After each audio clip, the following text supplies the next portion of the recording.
Hari Om. Welcome to the next Bhagavad Gita lesson.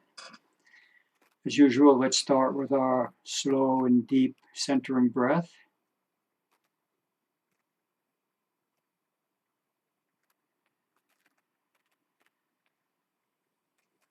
Hari Om Tat Sat. Om Shanti. We're on episode number 128 called What is My Goal in This Argument? And we're ready to start the third chapter. Here we go. It's Arjuna speaking to Sri Krishna. He says, Krishna, if you hold that the path of wisdom, jnana yoga or buddhi yoga, is superior to the path of action, karma yoga, then why are you encouraging me to engage in this terrible act of war? My mind is confused by what seems to be contradictions in your teachings. Please clearly spell out for me the one way that will for certain lead me to the highest good.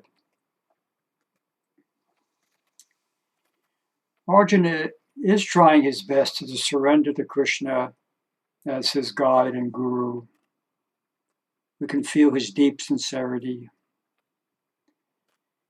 Still, his own inclination remains partial to not having to fight this war.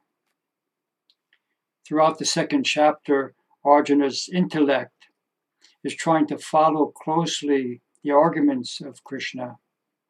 Yes, he wants to try to understand them, but he also wants to see if they lend any support for his own perspective. The psychological term for this is confirmation bias, picking up only those ideas that support our viewpoint and ignoring or looking for the flaws in the evidence that don't support our conclusions. If our goal is to win an argument and defeat our opponent, then confirmation bias is a very helpful weapon.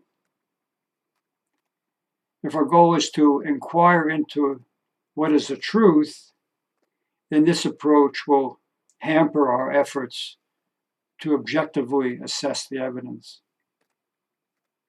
Arjuna is still wavering in terms of which of these goals he's pursuing.